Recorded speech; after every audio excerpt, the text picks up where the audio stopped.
Hey everybody, T.O. from Art Geek Teaching.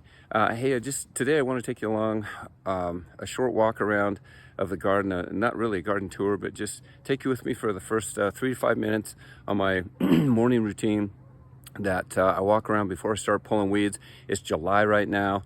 A lot of things are overgrown, kind of looks like Costa Rica. It's a mess, to be honest.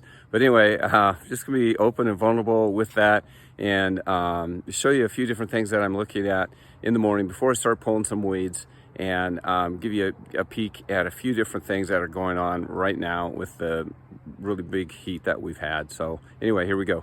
Okay, so here's a big old honkin' crabapple tree that needs to have a few little places cut back on it, and underneath it these are red currants.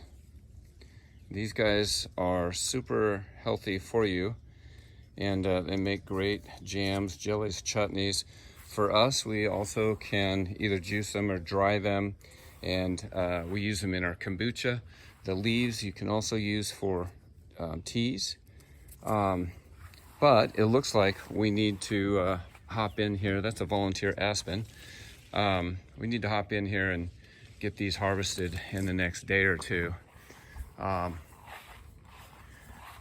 This guy, like I said, this is crabapple, and this is more ornamental. It wasn't planted for any kind of production, but it does give us pretty good production throughout the year.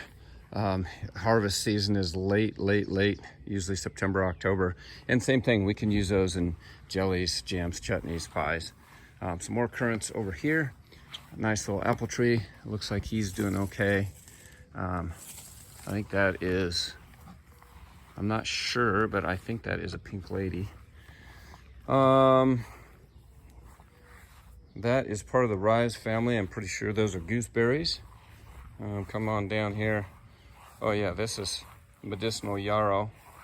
All the seed heads or all the flowers have died back. The leaves and stems are still good. The flowers, if we're going to use the flowers, they need to be harvested as they are, as seed, or we missed the harvest of the actual flowers, which this is what those look like.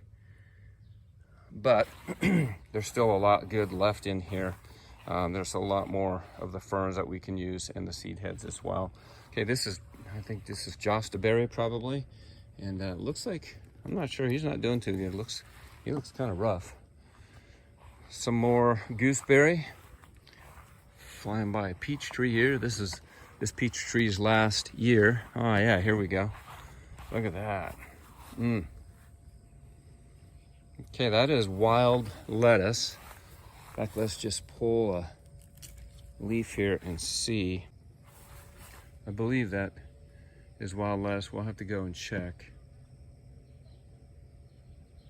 But it's growing opposite. Usually there should be some hairs on the back of it if it is wild lettuce. But I've got a picture of that. We'll check that out, make sure it's exactly what I think it is. This is sunchoke, Jerusalem artichoke. Whoa, look at this. Oh, you know what that is right there? Little beast.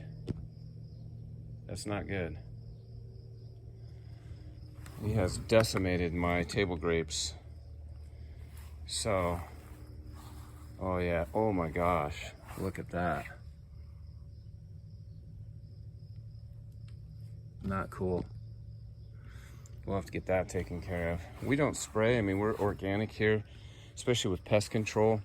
This is the first year that we have sprayed anything, and the only thing I've sprayed is the cracks in the front of the sidewalk. First time in 20 years, so it's kind of a big deal for me to do that. But anyway, okay, here's some more what I think is wild lettuce. Great for pain relief and sleep aid as well. And this is the area that I didn't want to weed whack this yet. This literally is about 2 weeks worth of growth, not even actually. But we've had 3 weeks now of 100+ degree weather. Some of the days in the 105, 107 Fahrenheit area, and my plants are just struggling. Some of them struggling to live, but the weeds love it. Lots of water and lots of heat, man, weeds come alive. So anyway, just a really quick little piece on what's going on this morning for the next hour or two, and hopefully we can identify our lettuce and get that harvested if it is what I think it is, and then we'll make some medicine from it. This actually is a volunteer mulberry next to my almond tree. So anyway, that is it for right now. Thank you.